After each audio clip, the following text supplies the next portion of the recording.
네. 저는 이제 기후위기를 넘어서는 힘, 나이만큼 나무를 심자. 그러니까 대안적인, 그래서 우리가 이제 이렇게 이렇게 문제가 있는데 어떻게 살 것이냐에 대한 이야기를 하도록 하겠습니다.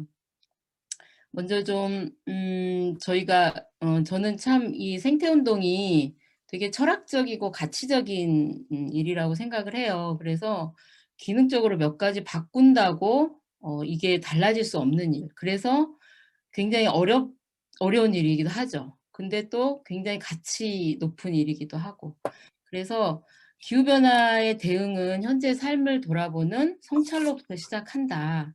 이 성찰이 없이 우리는 그냥 편리하게도 살고 지금처럼 막 쓰면서도 기후 변화 대응하자, 이거는 없는 얘기죠. 그러니까 그건 불가능하다라는 전제부터 시작하고, 근데 그러면 그건 불행하고 좋지 않은 것이냐에 대한 성찰을 해볼 필요가 있다라는 거죠. 과연 우리는 이 극대화된 자본주의 사회에서 행복하고 모두 연결되어 있는가? 왜 우리 한국 사회는 자살률 1 위고 특히 여성 자살률은 왜 이렇게 높을까?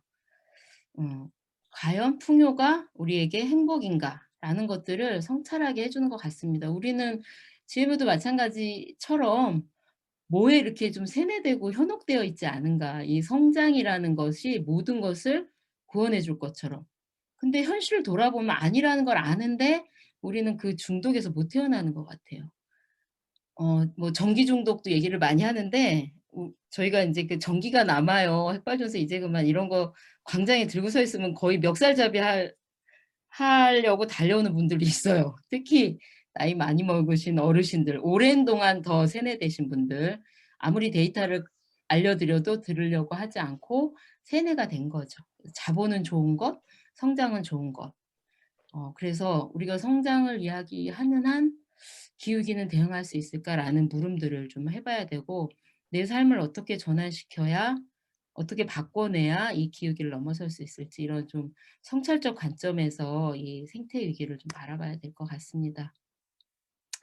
그래서 우리는 지금 왼쪽에 이런 성장이 우선시된 아주 뾰족하게 여기를 위해서 달려왔죠. 한국 사회가 아주 대표적이었고 짧은 시간에 아주 빠르게 성장을 한 나라로서 굉장히 유명하잖아요. 그래서 우리가 겪고 있는 이제 뭐 부작용들도 많이 있지만 어쨌든 이게 굉장히 우리 사회에서 우선시됐던 사회인데, 이제는 지속 가능성이 우선시되는 평평함으로 가야 된다.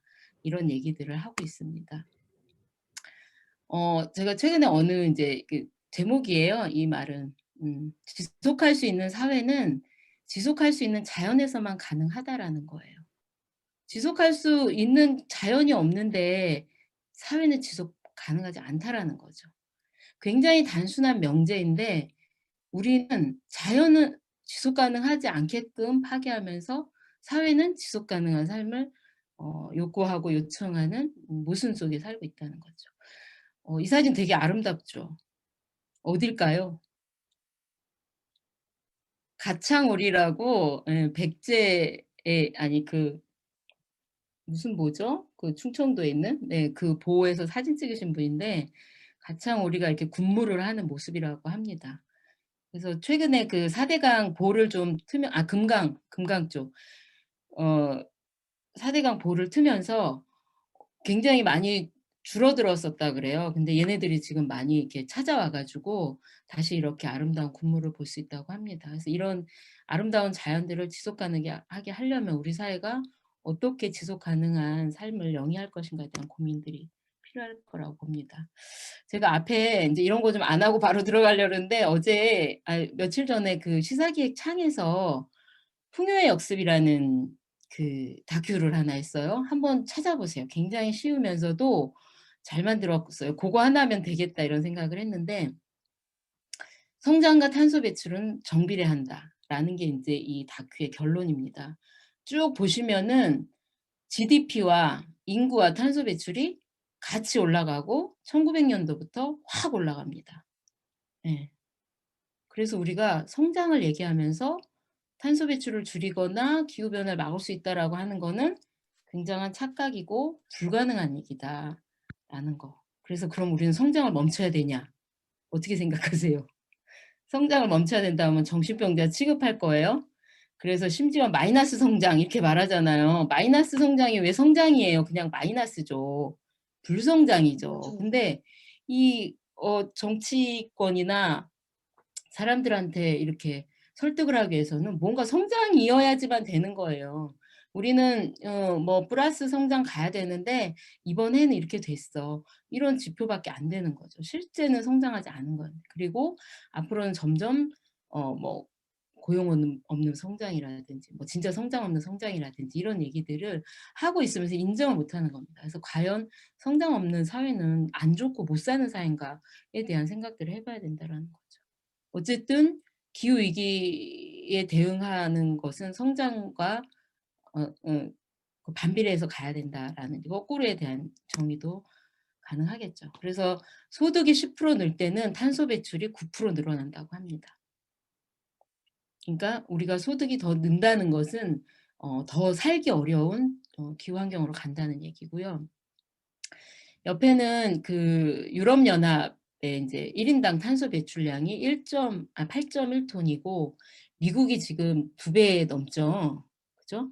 그리고 한국은 몇이에요? 10 제가 지금 왜 그림이 안 보이죠? 14 톤 정도 되죠? 한국도 엄청나죠. 이 뭐 미국이라든지 유럽 이런 데에 비하면 엄청 땅덩어리도 작고 인구도 작은데 배출량 보세요. 그리고 증가량으로는 세계 1 위거든요, OECD 국가. 여기에서 여기에서 그 어떤 얘기를 하냐면은 유럽과 미국이 인제 경제 규모가 비슷하다고 볼 수도 있는 그런 경제 규모를 놓고 봤을 때 '왜 2배 차이가 날까?' 아까 인제 그 성장과도 관련된 얘기지만은 가치관의 문제다. 그 사회의 가치관. 그래서 어느 사회가 더 소비 지향적이고 어느 사회가 자연 반자연적인 사회인지를 이 수치가 같은 경제 규모에서도 굉장히 탄소 배출이 다르게 나타날 수 있다. 이런 이야기들을 하고 있더라고요. 그래서 풍요의 역습이라는 시사기획 창을 한번 보시기 바랍니다. 그래서 나오미 클라인이라는 작가는 "이것이 모든 것을 바꾼다."라고 말을 하면서 이것은 자본이라고 얘기를 합니다. 음. 그래서 자본에 의해서 이 기후 위기는 온 것이지 예. 온 것이다라고 생각을 하면은 다 이해가 되는 이야기들입니다. 에리카 체노워스라는 하버드 대학교의 정치학자가 있어요. 이분은 한 20년 정도인가 오랜 동안 연구를 했는데 정치학자라 그랬잖아요. 어떻게 하니까 이렇게 사회 문제가 이렇게 변화가 있고 뭐 혁명이 일어나고 이런가. 그걸 연구를 했더니 3.5% 가 저항을 하고 움직이고 모였더니 그게 되더라. 뭐 여러 가지 인제 그 나라 상황들 얘기를 하면서 최근에 인제 이 기사는 작년에 그 홍콩의 불복종 운동 막 이런 거 있었잖아요. 그러면서 인제 그런 사례들이라든지 뭐 세계사적으로 그 더군다나 인제 불복종 그러니까 그 비폭력 불복종 운동 이런 것들의 성공 사례들을 연구를 쭉 했더니 3.5%가 움직이고 저항을 했을 때 이 문제가 해결되는 정책이 만들어진다든지 정권이 바뀐다든지 그래서 좀 더 좋은 쪽으로 가는 변화를 만들어 냈다라는 거죠. 이거를 인제 활력화 운동이라고 이렇게 명명을 했더라고요. 그래서 우리는 전략을 잘 세워야 될 것 같아요. 3.5%를 어떻게 만들 것인가. 한번 내가 속한 구성에서 몇 명이면 3.5% 인지 한번 생각해 보세요. 그래서 3%의 마법이라고도 얘기를 하거든요. 전체가 다 생각이 바뀌어야 바뀐다 이러진 않아요. 그런 일은 없어요. 그렇게 될 수도 없고. 근데 3%가 움직이면 세상은 우리가 원하는 좋은 방향으로 갈 수 있다라는 또 이런 것들 속에서 희망을 봅니다. 그래서 최근에 저도 인제 교육할 때 이런 소개를 했지만 파리 시장이거든요. 안 히달고라고. 이분이 작년에 재선을 했어요. 그럼 그전에도 한번 당선이 됐었다는 얘기죠. 근데 이분은 녹색당이에요. 생태주의자고. 그래서 작년에 재선을 하면서 이런 선거 공약을 냈거든요. "노상의 주차장을 단계적으로 폐지한다." 그때 6만 개 주차장 파리 시내에 폐지하겠다고 했고 시내 도로는 30 킬로미터를 달릴 수 있겠다. 제한을 하겠다.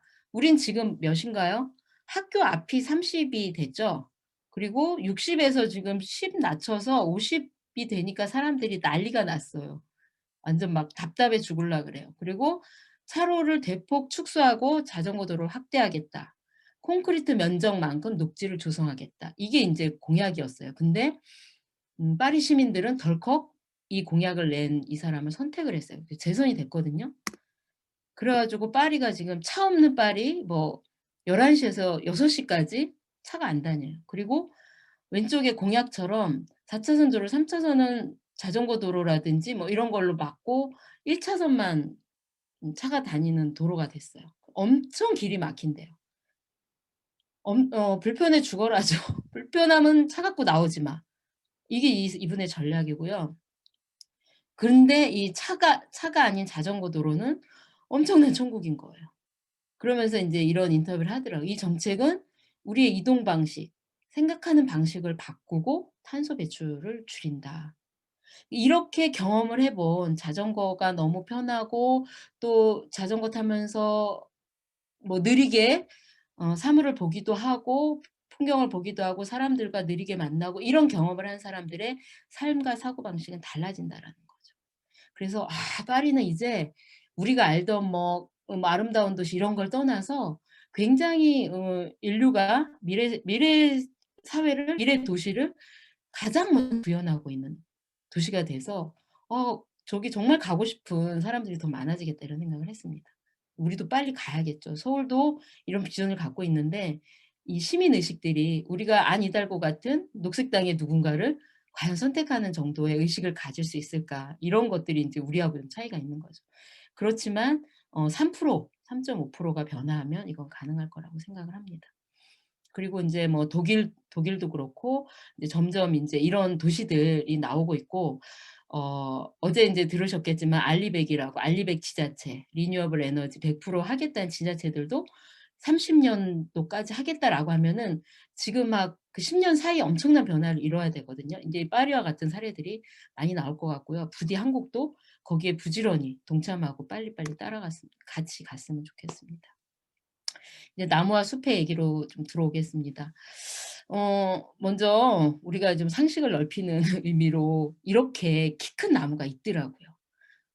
자이언트 세카이어라는 나무인데 키가 무려 72 미터고 나이는 3,200 살이래요. 그죠? 저는 이런 걸 보면서 '한낱 인간이 까불고 있네.' 예 3,200살 드신 나무가 저렇게 살아있는 이 자연을 인간들이 이렇게 까불면서 살고 있다. 그래서 저렇게 지금 우리의 그 지구의 운명을 바라보고 있는 나무들이 있다라는 거죠. 반면 가장 또 저기 인제 키 큰 나무였는데 가장 오래된 나무는 5,000 살, 5,060 살, 68 살. 이집트 최초의 피라미드보다 훨씬 나이가 많죠. 그래서 얘네들은 이렇게 막 왼쪽이 막 없잖아요. 그래서 그 살기 위한 생존 전략으로 한쪽만 이렇게 키우는 제한된 영양분을 가지고 이렇게 산다 그러더라고요. 그래서 어쨌든 이렇게 존재하고 있는 오래된 생명들에 대해서 우리가 존귀함과 존경의 마음을 가지고 이 지구와 생태계의 삶에 대해서 이어져 있음에 대해서 좀 고민을 해 봐야 될 것 같습니다. 여기는 되게 멋있죠. 원시림이라고 부릅니다.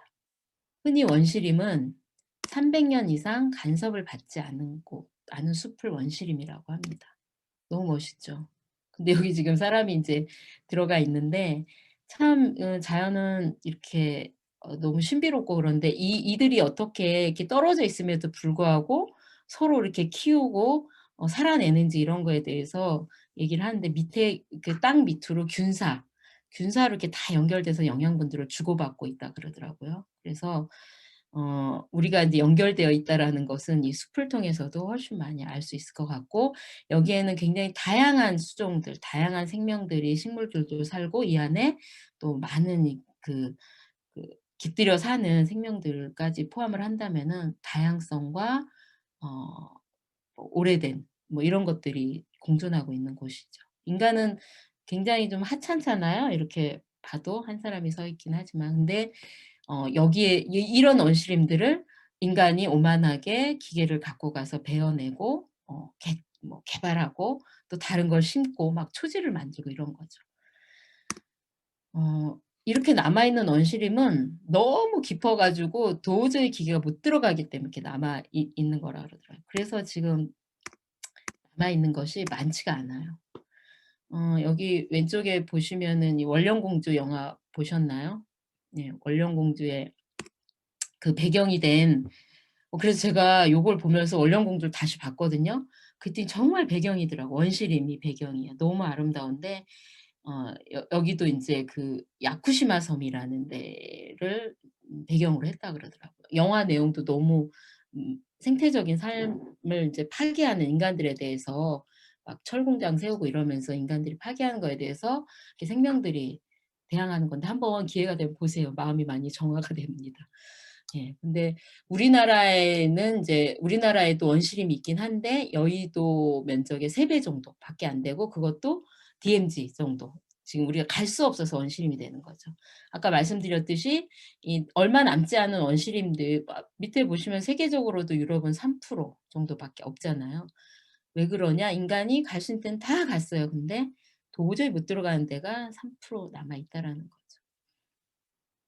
그래서 인간의 발이 닿지 않고 인간의 손이 닿지 않는 않게 하는 것이 최고의 그 자연을 보살피는 일인 것 같습니다.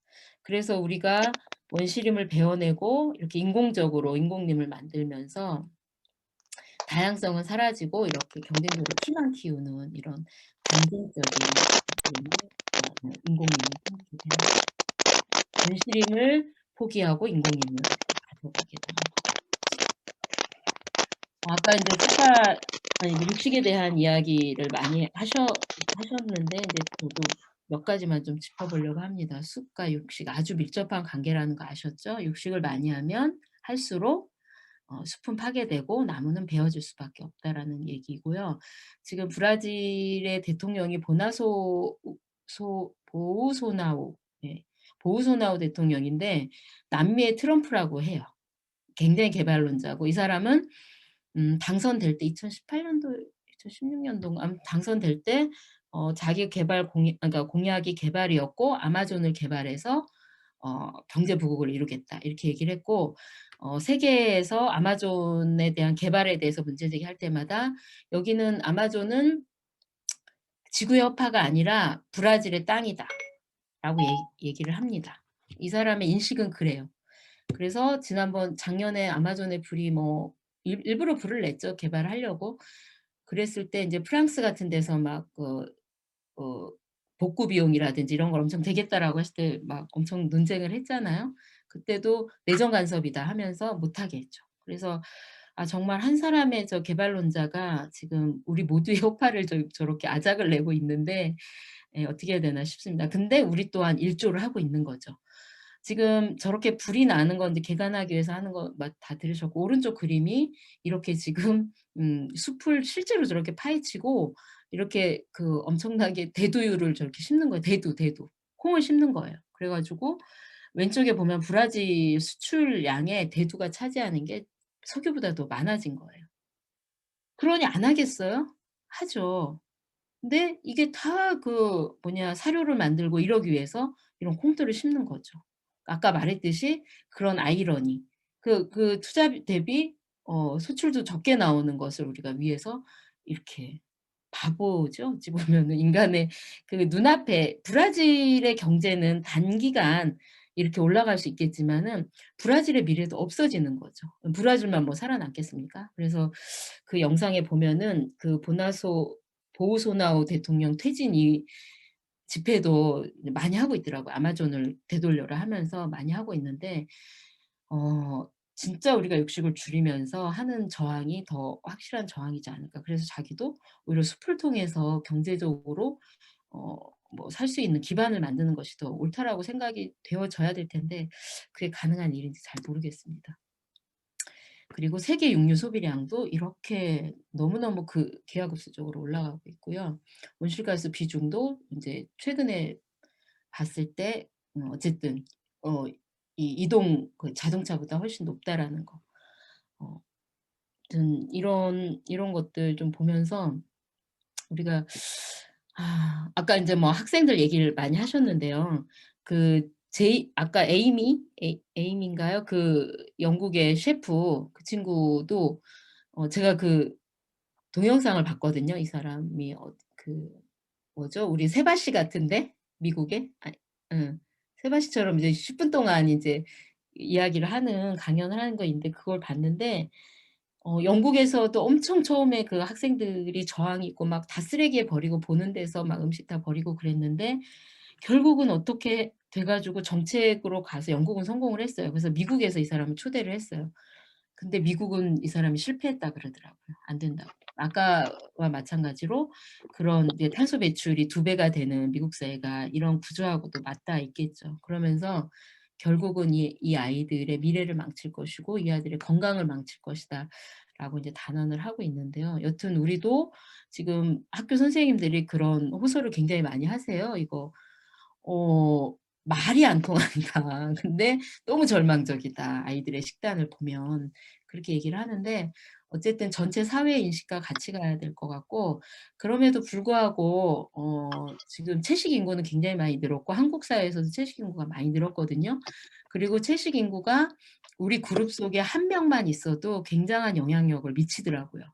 우리 사무실에도 인제 저희도 그 고기를 잘 안 먹기는 하는데 어 진짜 비거니즘이 한 명이 있는데 이 친구 때문에 우리가 고려하고 고민하고 이런 것들이 훨씬 넓어져요. 그래서 '아 채식하시는 사람이 한 사람의 영향력이 굉장히 중요한 영향을 미치는구나.' 생각을 많이 하게 됩니다. 혹시 주변에 채식인이 있으면은 굉장히 좀 북돋아 주시고 같이 또 고민도 해 주시기 바랍니다. 그리고 채식 산업도 굉장히 크고 있는 상황이고요.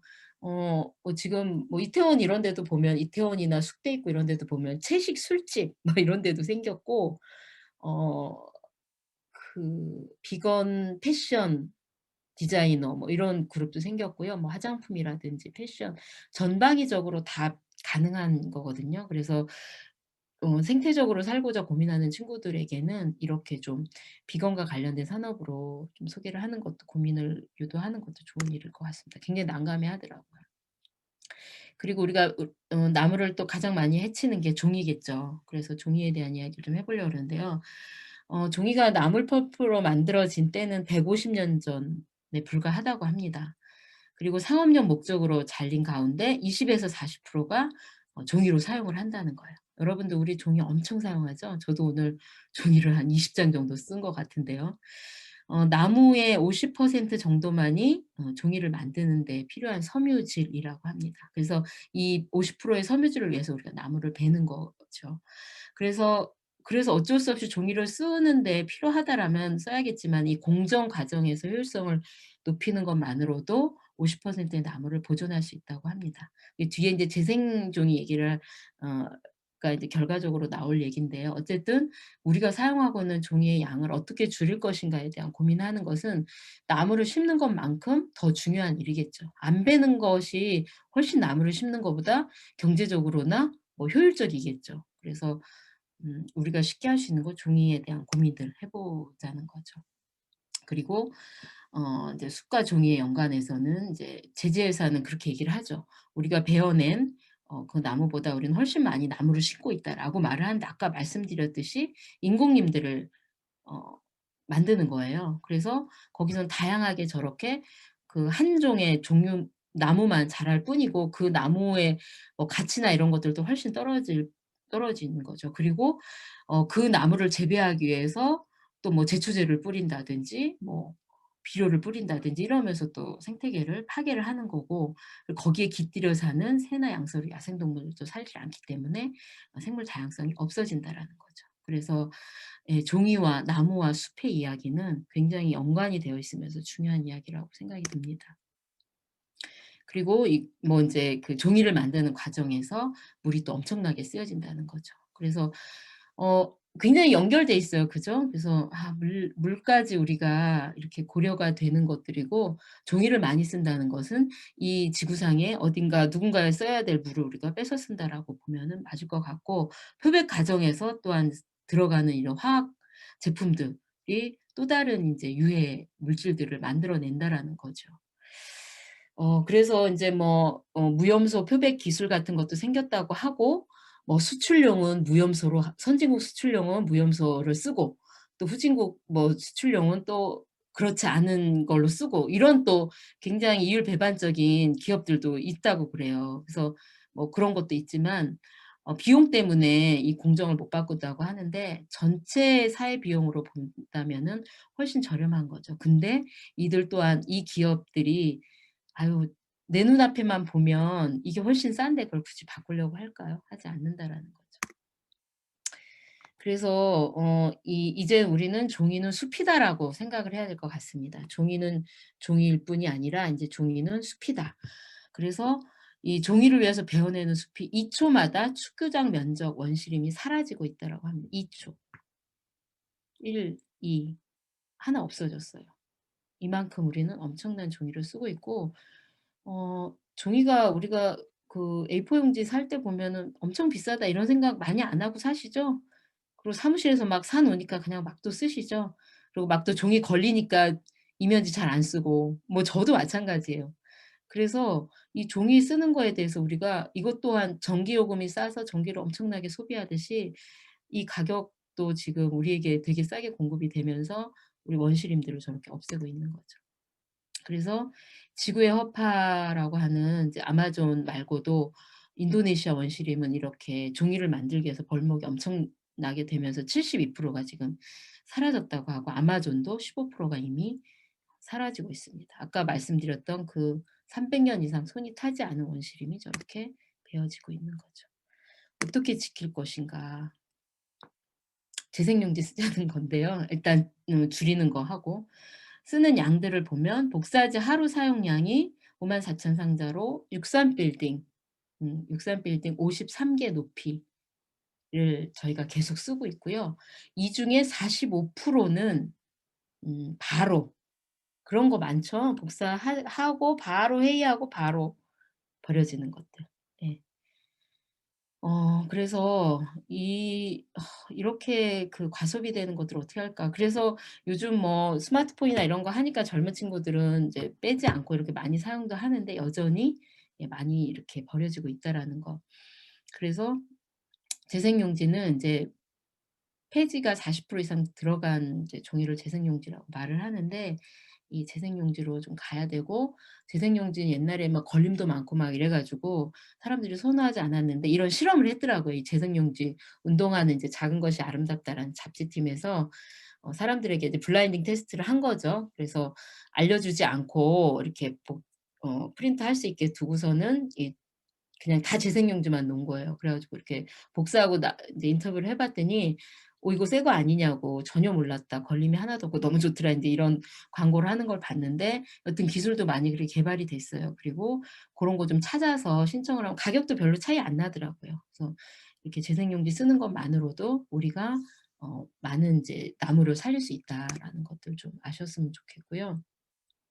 10%만 재생용지를 써도 날마다 769 그루의 나무를 살릴 수가 있다라고 합니다. 여러분들 769 그루 날마다 못 심잖아요. 그러니까 어 10%만 재생용지 쓰지 말라도 아니고 줄이는 것만으로도 이렇게 줄일 수 있다라는 것들을 예 아시고, 요런 재생용지 좀 찾아서 쓰셨으면 좋겠고, 더 중요한 거는 종이 사용량을 줄이는 거 고려하셨으면 좋겠습니다. 우리가 그 인제 동화책이라고 인제 제목을 붙여 봤는데요. 애들 동화책 보면은 어때요? 라면 받침하기 딱 좋고, 한 대 맞으면은 거의 병원에 실려가야 될 정도로 엄청 두껍죠. 그래서 실제로 이런 사고가 많이 난대요. 이렇게 책꽂이에 있으면 애들이 인제 막 책꽂이에 올라도 가고 막 그러잖아요. 그러다가 진짜 뭐 같이 엎어지기도 하고 큰 사고도 나는데, 이런 게 떨어지면서 아이들 머리 맞으면서 뭐 우리가 박 터진다 그러죠. 머리 터져 가지고 병원에도 가고 그러는데, 굉장히 위험할 뿐더러 엄청나게 종이를 많이 쓰는 거죠. 그래서 이런 것들도 좀 바꿔 나가고, 이걸 재생용지로 쓰게 하는 것들, 그리고 이런 것들을 소비자들이 선택하지 않고 자꾸 이런 이제 출판사나 이런 데다 요구하는 것들 되게 필요할 것 같고요. 어쨌든 이런 책 만드는 거는 인도네시아에서 이렇게 벌목해 갖고 많이 이렇게 간다라고 합니다. 그래서 결국은 그 책을 만들고 이러는데도 이제 재생 용지를 많이 활용하고 있고 뭐 청첩장 같은 것도 재생 용지로 할 수 있다라고 이제 홍보를 하더라고요. 그래서 찾아보면 재생 종이로 할 수 있는 것들이 많이 있을 것 같고 우리가 흔히 아이들에게 아름다운 지구를 이야기해 줬던 이런 그림책들도 또한 이렇게 그 이면에는 이렇게 숲을 해치고 지구를 해치는 거에 크게 기여를 하고 있다라는 말씀을 드리고 싶고요. 또 우리가 일상적으로 쓰는 휴지. 예. 우리는 원시림으로 지금 매일 일을 보고 있는 거예요. 그래서 우리나라만 보면 화장실에서 해마다 나무 오 일십 백 천만십 백 오백 500만 그루를 사용을 하고 있다라는 거죠. 뭐 특히 이제 여성이 더 많이 쓴다라고 하더라고요. 그래서 어떤 인제 김성현 그림 디자이너라는 사람은 기업에다가 "화장지 폭을 1 센티만 줄이자." 그쵸. 우리가 길이는 인제 본인들이 떼어서 하는데 화장지 폭은 인제 나오잖아요. 근데 고기를 1 센티만 줄여도 굉장히 많이 인제 줄일 수 있다라는 저는 되게 좋은 아이디어인 것 같아요. 폭이 쪼끔 좁다고 이게 쓰는데 크게 문제가 있는 건 아닌 것 같거든요. 그래서 예전에 제가 인제 젊었을 때 아무튼 우리 사무실에 선배님 좀 연배가 있으신 선배님이 와 가지고 큰 거는 3 칸, 작은 거는 1 칸 이래 가지고 정말 전 너무 힘들었거든요. 그분 몰래 막 이렇게 갖고 가 가지고 지금도 그 선배를 보고 내가 그거밖에 생각이 안 난다고 그랬는데 여튼 우리 어른들은 그렇게 많이 정말 너무 귀했잖아요. 진짜 신문지 놓고 그 위에 휴지 놓고 "갖고 써." 막 이렇게도 얘기 들어봤고 그랬는데 지금은 이게 너무 싸니까는 막 엄청 둘둘둘둘 말아 갖고 막 쓰는데 어쨌든 맨 밑에 '최상의 부드러움을 위해서는 우리가 원시림을 한 번 쓰고 버린다.' 이 생각을 하면 부드러운 게 부드러운 게 아니더라고요. 그래서 저도 인제 티슈 뭐 특히 각 티슈는 얼마나 부드러워요. 그거 하나 이렇게 빼려고 탁 손 댔다가 이게 나무가 딱 생각이 나더라고요. 그래서 이 아무튼 부드럽고 하얗고 이런 것들은 어딘가를 많이 해치고 '누군가의 것을 우리가 빼앗아 쓴다.'라고 생각을 하면 딱 맞을 것 같습니다. 그래서 저는 요즘 생협에 가면 대나무로 만든 휴지들을 팔아요. 쪼끔 뭐 비싸기도 하고 그런데 뭐 오히려 좀 아껴 쓰고 이러면은 뭐 그것도 그리고 잘 풀어지고 그래서 대나무는 1 년에 3 미터가 큰다고 합니다. 저희가 대나무 칫솔 권하고 요즘 핫한 그 아이템으로 주면 되게 좋아하는 건데 대나무 칫솔 그리고 대나무로 된 휴지 키친타월 이런 것들도 다 좀 그런 대용품들이 있으니까 한번 찾아보시면 좋을 것 같아요. 생협을 가면 아주 편하게 살 수가 있습니다. 그리고 영수증에 이제 쓰는 이제 재생 그 종이도 다 인제 나무로 만드는 종이라는 거고요.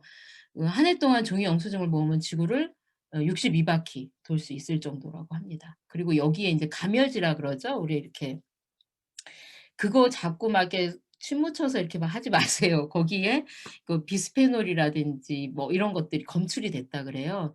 재작년엔가 그 여성환경연대에서 이거를 백화점이나 뭐 큰 마트 이런 데서 모아 갖고 검사를 했더니 이런 물질들이 실제로 검출이 됐다라고 합니다. 그래서 인제 다시 또 요청을 해 갖고 영수증도 재생용지로 하는 예 영수증도 있습니다. 요런 것도 여러분들 한번 이렇게 보시면서 활용을 하시고요. 요 요즘은 인제 뭐 마트에서 그냥 "문자로 드릴까요?" 이런 데도 많이 있잖아요. 가급적이면은 이거 받지 않는 것 자체도 우리가 또 나무를 살리는 길이라고 보시면 될 것 같습니다. 어쨌든 일상적으로 우리가 태어나면서부터 요람에서 무덤까지 이 나무와 함께 그 일생을 살아간다고 보시면 되고요. 그래서 우리가 일생을 살아가는 일상에서의 것들을 좀 살피면서 좀 줄이는 방법들을 좀 생각하셨으면 좋겠습니다. 온 국민이 4월 4일 하루 동안은 나무 한 장을 안 쓰 아 나 종이 한 장을 하루 동안 종이를 덜 쓰면 하루에 4,500 그루를 지킬 수 있다고 합니다. 그래서 4월 4 일을 종이 안 쓰는 날로 정했더라고요. 그래서 저희도 한번 4월 4일 날 여기 계신 분들과 한번 제안을 해서 4월 4일 해 보고 4,500 그루를 우리가 지킨다는데 우리가 또 모아 보세요. 이게 얼마나 많이 돼요. 그래서 '나무 심기에서 이걸 한번 해 볼까.' 이 생각을 했고 좋으면 5월 4 일도 하고 6월 4 일도 하고 매달 4 일은 어 종이 안 쓰는 날. 이렇게 하면 우리가 심는 것보다 훨씬 많은 나무를 지킬 수 있지 않을까라고 생각입니다. 어쨌든 4월 4일 기억하시고 이날 하루는 종이 안 쓰는 날 꼭 같이 하셨으면 좋겠습니다. 그리고 정말 나무를 많이 해치는 게 산불이죠. 자연 발화돼서 보통 인제 봄에 많이 건조하잖아요, 봄, 가을에. 그래서 많이 나는데 어 옛날에 그 옛날에는 이 소방청에 근무하시는 분들이 그렇게 얘기를 하더라고요. 아카시아 향이 나면은 우리가 출동을 덜 해도 된다. 그래서 그게 좀 정해져 있고 그때 되면은 인제 뭐 우기처럼 이렇게 촉촉해지고 이러면서 산불이 거의 안 나고 끝났대요. 근데 지금은 그게 없어졌대요. 그리고 되게 빨라졌어요. 올해 우리가 2월 달에 지금 산불이 한 두어 번 났죠, 강원도 쪽에. 크게 났는데 그러더라고요. 한 달 정도 빨라졌다고. 이게 다 인제 건조하고 지구 온난화 뜨거워지고 이렇게 되면서 나오는 것들이죠. 그래서 강원도를 중심으로 매년 축구장 3,000개 이상의 면적이 산불로 소실이 되고 있죠.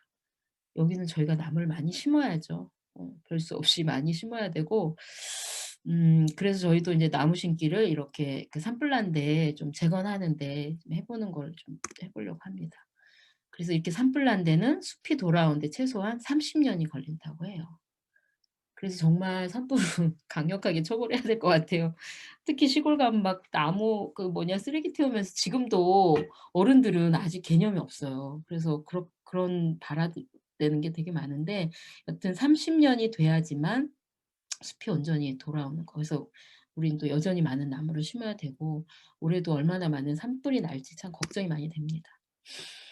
그리고 인제 이 너무나 인제 종이를 벌목해서 쓰고 뭐 이런 문제도 있는데 이걸 또 지혜롭게 해결한 데가 있어요. 그래서 스리랑카 같은 데는 힌두교잖아요. 그래서 코끼리 뭐 이런 것들 굉장히 신성시하는데 코끼리 똥이 너무 문제인 거예요. 그래서 어느 마을에서는 진짜 코끼리 똥 때문에 이렇게 코끼리들이 막 내려오면 막 엄청 그 주민들이 막 그 싸우고 막 엄청 그랬대요. 근데 어느 그 사회적 기업 스리랑카의 사회적 기업에서 이걸 가지고 코끼리가 주로 먹는 게 인제 20 시간을 먹는데요. 18 시간에서 20 시간을 먹는데 열매라든지 나뭇잎이라든지 이런 것들을 먹는 거예요.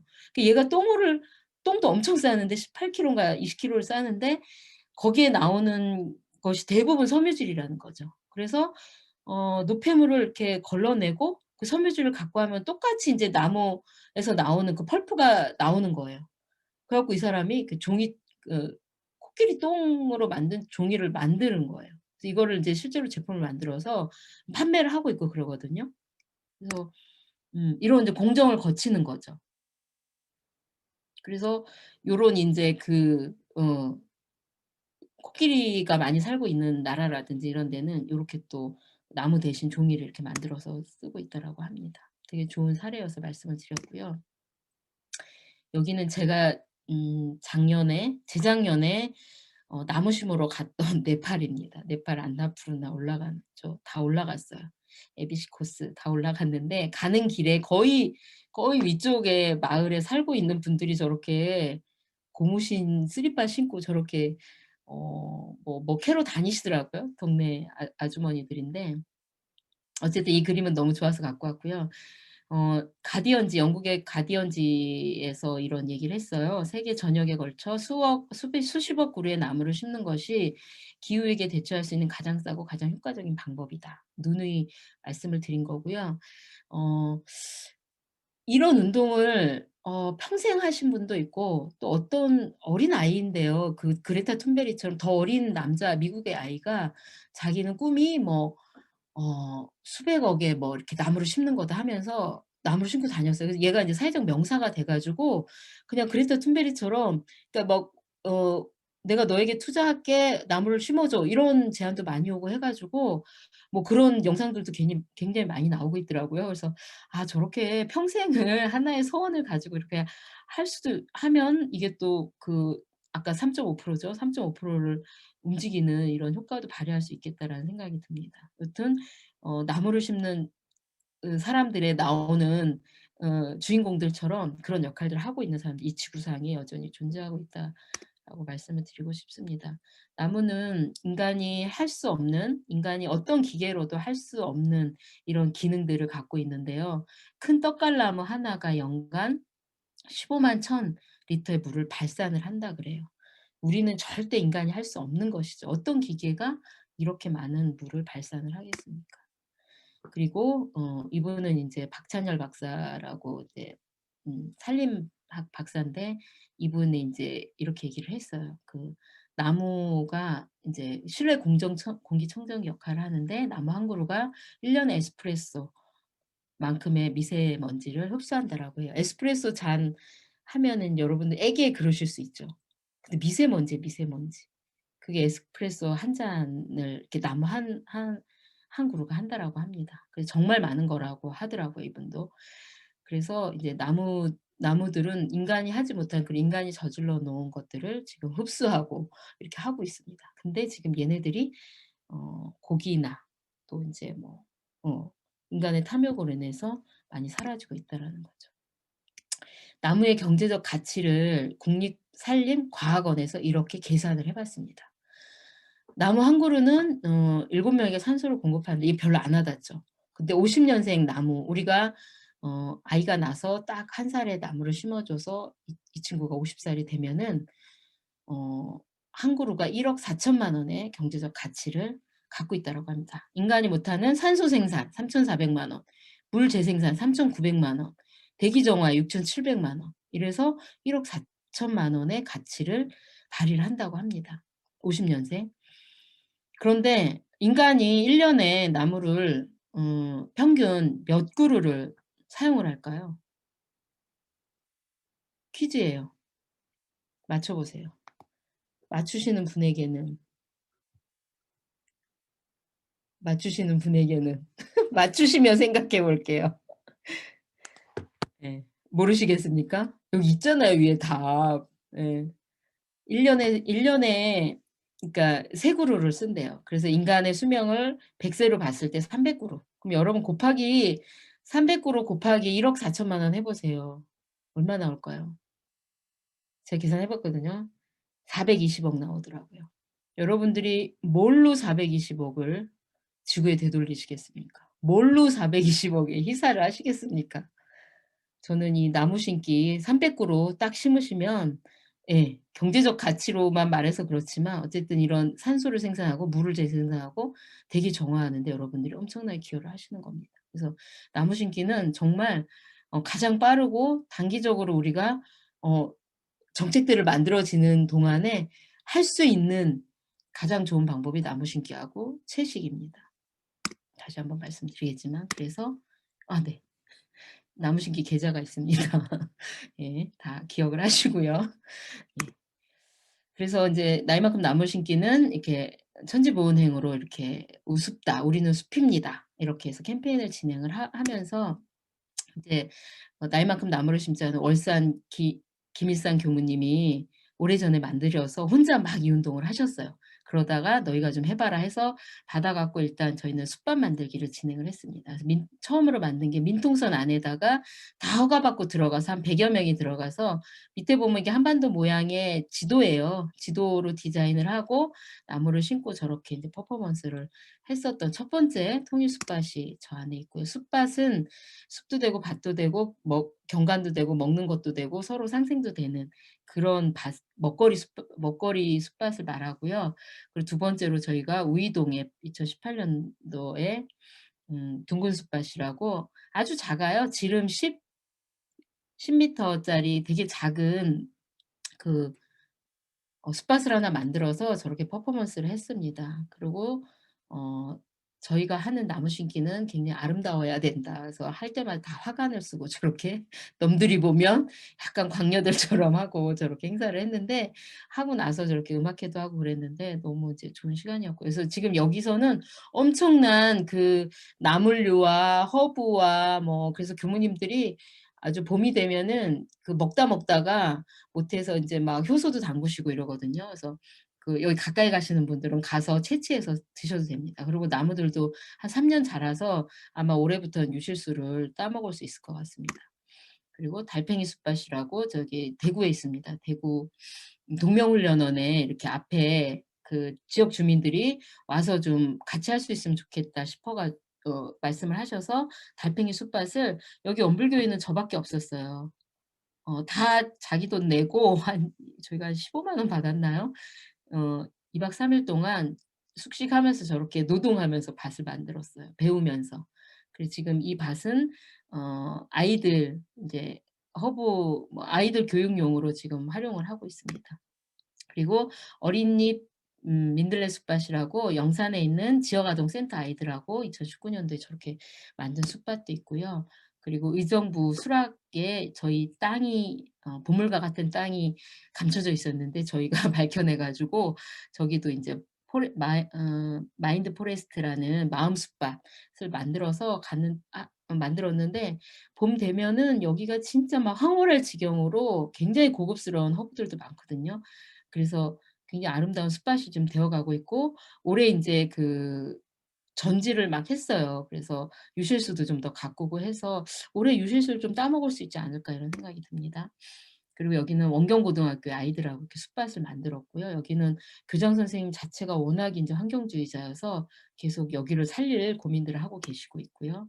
그리고 저희가 해외 사례로 포카라 교당에 포카라 숲밭을 만들러 가서 여기가 인제 포카라 교당 안에 있는 데입니다. 그래서 뭐 커피나무를 좀 주로 심었고요. 나중에 여기서 나오는 커피 가지고 우리가 공정무역을 좀 해 보자 이런 야심찬 꿈을 가지고 있습니다.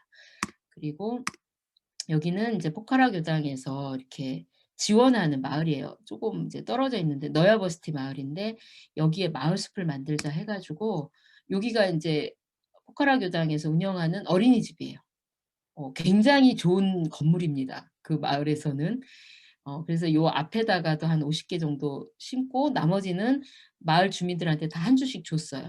그 만 원 정도 잡고 줬거든요. 유실수 뭐 망고나무라든지 커피나무 뭐 올리브나무 이런 것들 가져갔는데 너무너무 좋아하더라고요, 이분들. 그래서 "왜 이렇게 좋아하나?" 했더니 이분들이 한 달 월급이 한 6만 원 정도 되거든요. 근데 나무가 한 그루에 만 원이에요. 그러니까 엄청 비싼 거니까 자기 돈으로 살 수가 없는 거예요. 그래 가지고 엄청 좋아하면서 갖고 왔는데 이제 잘 본인 집에 심었으니까 아마 잘 가꿀 거예요 엄청나게. 그걸 믿고 저희가 여기서 마을숲을 만들자라고 해서 했고 교무님도 "숲교화를 하십시오." 하고서는 인제 했고 요 맨 앞에 이렇게 손 흔들고 있는 분이 인제 거기 교무님이십니다. 모시은 교무님이시고요. 올해도 인제 작년에도 하려고 그랬는데 코로나 때문에 예 진행을 못 했습니다. 이게 지금 나무를 심고 있는 모습이고요. 그리고 작년이죠. 작년 코로나를 뚫고 저희가 그 수 수락 숲밭 하나 만드는데 그 들어가는 입구에 여기가 원불교 땅이 15,000평 정도가 되거든요. 들어가는 입구 인과의 숲. 네. 느낌이 오시죠? 우리가 지금 코로나를 겪고 있는 거는 모두가 우리의 인과에 의해서 발생한 거다. 그래서 우리는 인과의 숲으로 보훈을 하자. 이렇게 해서 뭐 원불교도 했지만 일반인들도 참여를 해 가지고 전날 삽질 엄청나게 했습니다. 한 500주 정도 심었거든요. 근데 한 50-60명 모여서 했는데 굉장히 하루에 몇 시간 만에 하긴 되게 어렵더라고요. 근데 여튼 심었고요. 지금 여기에 지금 숙박 가드닝 그 프로그램을 하면서 한 3 년에서 5년 동안 한 10 평씩 15명 이렇게 배분을 해 가지고 지금 가꾸고 있어요. 여기가 어마어마한 아마 그런 농장이 될 것 같습니다. 나중에 여기서 행사를 하면 여러분들도 이제 초대를 하면 와서 한번 보셨으면 좋겠고요. 그래서 우리가 나이만큼 나무를 심자로 해서 총 15,100 그루의 나무를 밖에 못 심었습니다. 그래서 올해는 좀 더 많이 모금하고 좀 더 많이 심으려고 하고 작년에 너무 감사하게 사경숲 10 주년을 하면서 이거 많이 하셨죠? 예 300 그루의 나무를 지금 저희에게 희사를 하셨어요, 여기 사경숲에 참여하신 분들이. 그래서 올해는 저희가 이걸 갖고 어딘가 심으려고 하고 있습니다. 오늘 저희가 작은 숲 인제 그 공모한 거 심사를 했는데 인제 당부 사항이 뭐였냐면 작은 숲 이 사경숲을 매년 해 달라 이제 이걸 제안을 해 달라라고 얘기를 하더라고요. 저는 우리 교당이 땅들이 많지 않아요. 그저 특히 도시에 있는 교당은. 근데 아이디어 하나만 있으면 저는 이 한평 숲갖기 이런 거 충분히 가능하다고 생각을 하거든요. 그냥 이렇게 쪼금 큰 화분을 놓을 수도 있고요. 쪼끔 이렇게 흙만 있으면은 이쁜 꽃들을 저기 뿌려서 누구의 눈을 사로잡을 수 있는 작은 숲 그냥 숲이라고 하죠 뭐 우리가 한 평이어도. 그죠? 정원보다 숲. 그래서 이런 한평 숲갖기를 하고 이런 쓰러져 가는 안 쓰는 이런 물건에다가 이렇게 디자인으로 이쁘게 할 수도 있고 저런 청바지 얼마든지 맘만 먹으면 가능할 수 있습니다. 저는 우리 교당 앞에 다 이런 작은 하나의 숲들이 다 생겨나면 우리 교당의 이미지는 굉장히 달라질 거라는 생각이 들고요. 그래서 아까 말씀드렸듯이 저희가 인제 하는 사업을 몇 가지 말씀드리면 작은 숲 공모 사업을 해서 5 개의 기관을 좀 선정해서 할 건데 한 서너 가지는 굉장히 좋은 결과물이 나올 것 같아요. 올가을 되면은. 지금 돈을 많이 모아서 '내년에는 이 공모를 많이 해야겠다.' 이런 생각을 했고요. 그리고 아까 말씀드렸듯이 인제 그 네팔에 인제 작년에 못 했는데 작년에 또 하고 싶었던 데가 몽골이었거든요. 몽골이 사막화가 가장 심각하게 진행되는 데라 몽골에 나무를 좀 심고 싶었는데 우리 교당도 없고 그래서 망설였는데 작년에 교무님이 한 분 파견이 됐었어요. 그래서 네팔처럼 "마을 숲을 해 보자."라고 했는데 코로나 때문에 추방이 되셨어요. 못 가고 계셨는데 올해 교무님이 거기 현지인들하고 연결돼서 하실 수 있다 그래서 지금 이렇게 좀 진행을 하려고 그러고 예 우리 사경숲에 모아주신 돈을 지금 몽골숲 만드는 데 진행을 하려고 합니다. 여러분들도 뭐 여성회도 좋고요. 뭐 청운회도 좋고요. 우리 교당도 좋고 아니면은 우리 교구의 몇 개 교당도 좋고 아니면 내 계모임도 좋고 우리 그냥 뭐 1 년에 뭐 한 달에 10,000원씩 모아서 이걸 1년 모아서 뭐 1,000,000 원이든 2,000,000원 되면은 우리 어디 뭐 몽골에 나무 심는 데 희사하자. 뭐 저는 이런 것도 굉장히 좋은 운동이라고 생각을 합니다. 그래서 예, 시간이 9 시가 다 돼 가서 아 기도 때문에 네. 나가시는 분들이 막 생기고 있으니깐요. 네네네. 좀 마무리해 주셨으면 네. 좋겠습니다. 그리고 인제 은총의 숲이라고 이거는 인제 기독교에서 인제 진행을 한 거예요. 이건 왜 보여 드리냐면 사막에 심으면 뭐 안 될 거라고 생각이 들잖아요. 근데 10 년이 되니까 이렇게 오른쪽에 보시듯이 이렇게 숲이 됐어요. 그래서 얼마든지 가능하다라는 말씀을 드리고 싶습니다. 그리고 원평화하고 평화숲이라고 지금 북한에 나무를 심으러 갈 거에 종잣돈을 만드는 평화숲을 지금 진행을 하고 있습니다. 어 저는 인제 요거는 마지막 얘기인데요. 비자림로를 지키기 위해서 뭐라도 하는 시민들의 모임인데요. 제주도에 이렇게 비자림로 얘기 많이 들으셨죠? 이렇게 깎다 지금 벌목하다가 말았는데 여기를 지금 시민들이 지켜냈어요 결국은. 못하고 있어요. 요 비자림로 맨 끝에 가면 제2공항을 짓는 거거든요. 결국 토건과 건설과 이것과 다 연결이 되어 있습니다. 그래서 저희가 기후 행동하면서 원불교 뭐라도 기후 행동 이렇게 이름을 붙였어요. 저는 이 뭐라도가 너무 좋고 시민들의 그 자발성을 나타내는 것 같더라고요. 그래서 이렇게 여기도 3%가 안 되는 인원이 이 비자림로의 그 정책을 지금 막아선 거거든요. 그래서 충분히 가능하고 더 이상 이렇게 숲이 개발 논리에서 훼손되지 말아야 된다고 생각을 합니다. 네. 이거 보이시나요? 제가 글씨가 다 잘 안 보여서 어쨌든 그 오래전에 그 아메리카 원주민이 미국의 그 원주민들이 쫓겨나면서 이런 얘기를 했죠. "마지막 나무가 사라지고 마지막 강이 더럽혀지고 마지막 나무 물고기가 잡힌 후에야 그대들은 깨닫게 되리라. 돈과 자본을 먹고 살 수 없다는 것을." 이런 이야기를 했다고 하면서 지금 우리에게 딱 맞는 이야기라는 생각이 듭니다. 네. 여기까지 하겠습니다.